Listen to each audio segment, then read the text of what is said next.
தாயகேஸ்து உறவுடன் வணக்கம். இப்போது சர்வதேசிய ரீதியாக தமிழர்கள் சார்பான நிலைப்பாடுகள் பலது மாறி வருகின்றது. அந்த வகையிலே கனடாவில் மிகப்பெரிய மாற்றங்களை நாங்கள் தொடர்ச்சியாக எதிர்பார்த்து வருகின்றோம். ஏனைய நாடுகளில் பெரிய அளவு மாற்றங்களை எதிர்கொள்ளாத போதிலும் கனடா என்ற நாட்டில் மிகப்பெரிய மாற்றங்கள் ஒரு குறிப்பிட்ட ஆண்டுகளுக்கு முதலிருந்தே பல மாற்றங்கள் தமிழர்களுக்கு சார்பாக இடம்பெற்று வருவதை நாங்கள் பார்க்கின்றோம். அந்த வகையில் முதலாவது இனப்படுகொலைக்கான விஷயத்தை கனடா ஓரளவுக்கு அங்கீகரிக்கின்ற ஒரு நிலப்பாட்டை எடுத்திருக்கு. அதில் கனேடிய வாழ் தமிழ் மக்களின் பங்கு மிக பெரியது. அதை நாங்கள் முதலாவது எங்களுடைய இனம் அழிக்கப்பட்டு கொண்டிருக்கிறது. இது பெரிய அளவில் யுத்தமின்றி சத்தமின்றி நடக்கின்ற இன அழிப்பாக இருக்கிறது. 2009ஆம் ஆண்டுக்கு முன்னுக்கு நடந்த விஷயங்களை விட இப்போ நடக்கிற விஷயங்கள்லாம் மிக மோசமானது. எல்லாமே 2009ஆம் ஆண்டுக்கு முதல் இங்கே எந்தவித வடக்கு கிழக்கில் காலில் எடுத்து வைக்கிறதுக்கு பயப்பட்ட சிங்கள பீரினவாதம் அல்லது அதன் பௌத்த மதம் அல்லது அந்த அரச இயந்திரங்கள் இப்போது மிகவும் துணிச்சலாக எந்தவித பயமுமின்றி அச்சுறுத்தலுமின்றி அவர்கள் தாந்தோண்டித்தனமாக தங்களுடைய இன மேலாதிக்கத்தை அல்லது இன அழிப்பை இந்த தமிழினத்தின் மீதும் ஏனைய சிறுபான்மையினங்கள் மீதும் கட்டவிழ்த்து விட்டு மிக மோசமாக அந்த நிகழ்ச்சிகளை அரங்கேற்றி வருகின்றனர். எனவே எங்களுடைய உரிமை போராட்டம் அது அவ்வாறு நாங்கள் தாயகத்தில் பாரிய பின்னடைவுகளை சந்தித்திருக்கின்ற போதிலும் புலம்பெயர் நாடுகளில் நாங்கள் ஓரளவு முன்னேறி செல்கின்ற பாங்கு எங்களுக்கு தெரிகின்றது. ஆகவே எங்களுடைய புலம்பெயர் அமைப்புகள் மற்றும் ஈழத்தமிழர்கள் யாராக இருந்தாலும் நாங்கள் பல அமைப்புகளாக பிரிந்து நின்று எங்களுடைய உரிமை சார்ந்த விடயங்களில் பங்கு பெற்றினாலும் நாங்கள் எங்களுடைய கோரிக்கை என்பது சுயநிர்ணய அடிப்படை என்றதில் நாங்கள் யாரும் மாற்றுக்கருத்திருக்க முடியாது. அது உள்ள சுயநிர்ணயம் இருக்கலாம், வெளியே சுயநிர்ணய உரிமையாக இருக்கலாம்.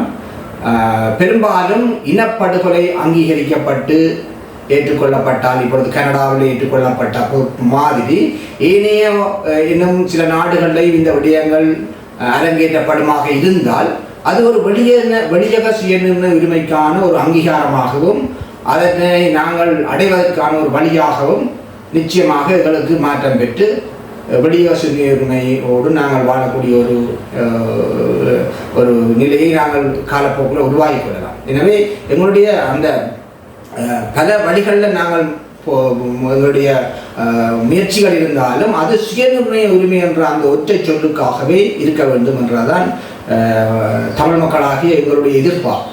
ஆகவே இந்த விடயங்களில் நீங்கள் கருத்தில் கொண்டு இன்றைக்கு பிரண்டன் மாநகரில் பேட்ரிக் பிரவுன் அவர்களின் ஆதரவோடு அங்கே இருந்த ஈழத்தமிழர்கள் ஒரு முள்ளிவாய்க்கால் இனப்படுகொலைக்கான தூவி அமைத்த மாதிரி ஏனைய புலம்பெயர் நாடுகளில் இந்த விடயங்கள் நிகழ்த்தப்பட வேண்டும். அங்கேயும் ஒவ்வொரு விடயங்கள் அங்கீகாரம் உள்ளதாக செய்யப்பட வேண்டும். நான் ஏற்கனவே சொன்ன மாதிரி கனடாவை பொறுத்தவரையில் அந்த முள்ளிவாய்க்கால் நினைவு தூவி என்றது சும்மா எழுந்த மானத்தில் அங்கே கட்டப்பட இயலாது. அங்கே ஒரு அங்கீகாரம் உள்ள திசையை நோக்கி அந்த நாடும் அந்த நாட்டின் அரசாங்கமும் நகர்ந்து கொண்டிருக்கிறது. தமிழர்களுக்கு சார்பான திசையை நோக்கி நகர்ந்து கொண்டு இருக்கிறது.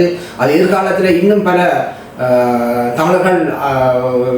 தமிழர்களுக்கு சாதகமான நிலைப்பாட்டை எடுக்கக்கூடிய சூழல் வரும் என்றதை அங்கே கட்டியம் கூறி நிற்கிறதால தான் இன்றைக்கு அந்த பிரண்டன் மாநகரில் இந்த முள்ளிவாய்க்கால் இனப்படுகொலைக்கான தூவி அமைக்கப்பட்டிருக்கிறது ஒரு குறியீடாக பார்க்க முடியும். ஆகவே அந்த நாடு மிக விரைவில் தமிழர்களுக்கு இன்னும் சார்பான நிலைப்பாடுகள் எடுக்கும் என்பதை நாங்கள் எதிர்பார்த்திருக்கின்ற அதே வேளையில் நாங்கள் அது எடுக்கப்படும் என்றதை எதிர்பார்த்து கொண்டு செயல்பாடுகளை குறைத்து எங்களுடைய செயல்திறன்களை அற்றவர்களாக நாங்கள் இருக்காது இன்னும் மிக வீரியமாக எங்களுடைய உரிமை போராட்டத்தை சர்வதேச நியதிகளுக்கு அமைவாக சட்டத்திட்டங்களுக்கு அமைவாக புதிய புதிய சிந்தனை பாங்கோடு அந்த விடுதலை போராட்டத்தை நாங்கள் நிச்சயமாக நகர்த்தி செல்வதற்கு எல்லோருடைய ஒத்துழைப்பும் இருக்குமா என்றால் நிச்சயமாக இந்த இலங்கை தீவில் தமிழர்கள் வெளியக சுயநிர்ணய உரிமை என்ற அந்த ஒப்பற்ற வாய்ப்பை அல்லது பெருமதியான அந்த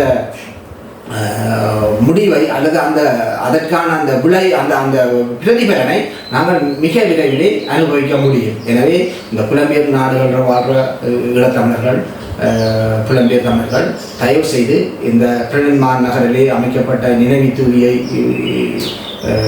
ஒரு முன்னுதாரணமாக கொண்டு உங்களுடைய நாடுகளிலேயும் இதற்கான சட்டப்பூர்வமான செயல்பாடுகளை நீங்கள் முன்னெடுத்து அந்தந்த நாடுகளின் சட்டத்திட்டங்களுக்கு அமைவாக இந்த விஷயங்களை ஒருமித்த குரலோடு ஒருமித்த செயல்பாடாக உங்களோட நாடுகளிலேயும் அந்த நினைவு தூவி போன்ற ஒரு கட்டமைப்புகளை தூவிகளை அமைப்பதற்கு முயற்சிகளை மேற்கொள்ளுங்கள். அது எங்களுக்கான ஒரு அங்கீகாரமாக இனப்படுகொலை என்பது அங்கீகரிக்கப்பட்டால் அடுத்தது சுயநிர்ணய தான். அந்த இனத்திற்கு பாதுகாப்பான வாழ்க்கை தனித்துவமான பிரிந்து வெளியக சுயநிர்ணயின் அடிப்படையில் தான் அவர்கள் வாழ முடியும் என்பதை அங்கீகரிக்கின்ற ஒரு முதல் படிதான் இனப்படுகொலைக்கான அங்கீகாரம். ஆகவே அந்த விடயங்களில் மிகவும் முன்னுதாரணமாக முழு முயற்சியாக இருந்து அந்த விடயங்களை சாதிக்க வேண்டும்.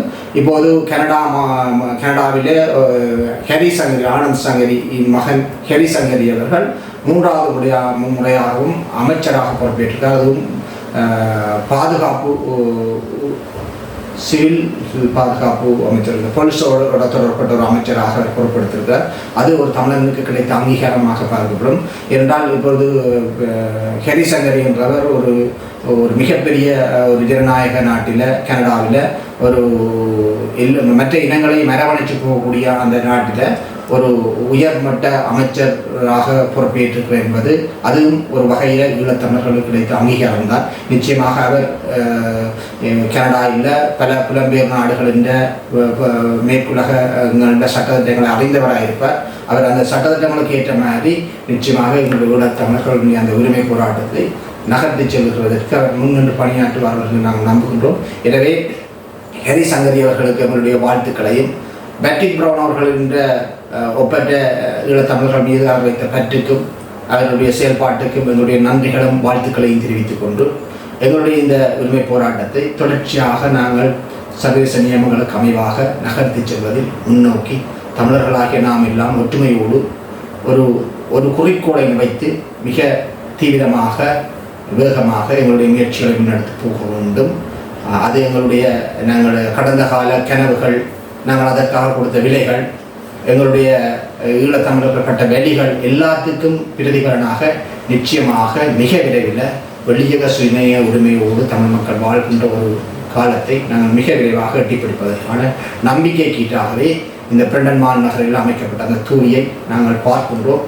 எனவே அதே போன்ற தூவிகளை எல்லா நாடுகளிலும் அமைப்பதற்கான முயற்சிகளை ஈழத்தமிழர்கள் உங்களுடைய ஒப்பற்ற உழைப்பினால் மேற்கொள்ள வேண்டும் என்று கேட்டு விடைபெறுகின்றோம். நன்றி. மக்களுடன் போராளிகள், மக்களுக்காக போராளிகள்.